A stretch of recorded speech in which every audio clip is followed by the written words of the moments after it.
सदन में जो उनका आचरण है, अगर मुख्यमंत्री के तौर पर विपक्ष में कोई ऐसा करेगा तो वो अब क्या करेंगे, क्योंकि उन्होंने पार्षद रहते हुए सरकारी संपत्ति को नुकसान पहुंचाया, माइक, पोडियम सब तोड़ा हुआ वायरल वीडियो है।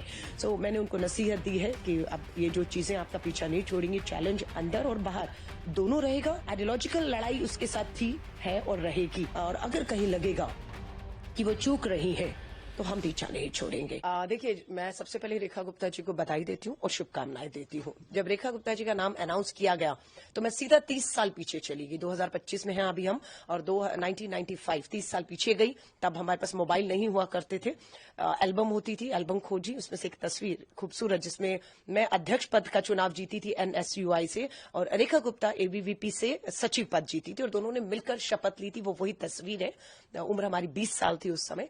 तो शपथ ली हम लोगों ने, एक साथ मिलकर काम किया। आइडियोलॉजिकल लड़ाई उसके साथ थी, है और रहेगी। उस समय भी होती थी। वो अखिल भारतीय विद्यार्थी परिषद से तीनों जीते थे, मैं अकेली अध्यक्ष जीती थी। तो RSS के लोगों को लाना, लेक्चर करवाना उस विचारधारा को जिसका हम बिल्कुल विरोध में खड़े रहते हैं, खड़े हैं। हम गांधीयन को, आइडियोलॉजी के लोगों को लाकर हमारे अपना लड़ाई जो है एक संघर्ष रहता था।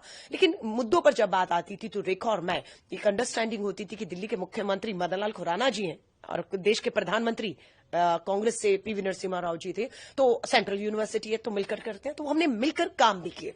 साल बहुत नहीं होता है, हमें अपनी कैंपस, मैं खुद साइंस स्टूडेंट थी, अपनी लेबोरेटरी लैब से फुर्सत नहीं मिलती थी, फिर एक साल में बहुत कुछ करना था। लेकिन ये कि हम कर पाए। रेखा उस समय भी बहुत एग्रेसिव थी, क्योंकि वही RSS ABVP वाला एग्रेशन जो हमने पार्षद के तौर पर, उनका एक वीडियो मेरे सामने सुबह आया, क्योंकि वो जब पार्षद रही तो मैं कभी पार्षद नहीं रही, तो एक हाउस में हमें बैठने का मौका दोबारा नहीं मिला।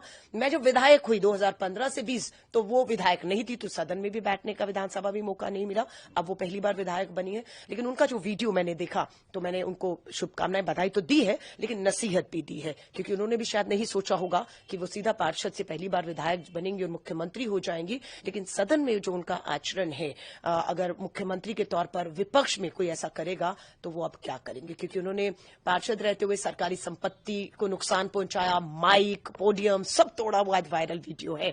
सो मैंने उनको नसीहत दी है कि अब ये जो चीजें आपका पीछा नहीं छोड़ेंगी, चैलेंज अंदर और बाहर दोनों रहेगा। मैं महिला कांग्रेस की राष्ट्रीय अध्यक्ष हूं और दिल्ली मेरी है। मैं बार बार कहती हूं, दिल्ली में बेटियों की सुरक्षा, महिलाओं की सुरक्षा एक महिला मुख्यमंत्री की प्राथमिकताओं पर होनी चाहिए।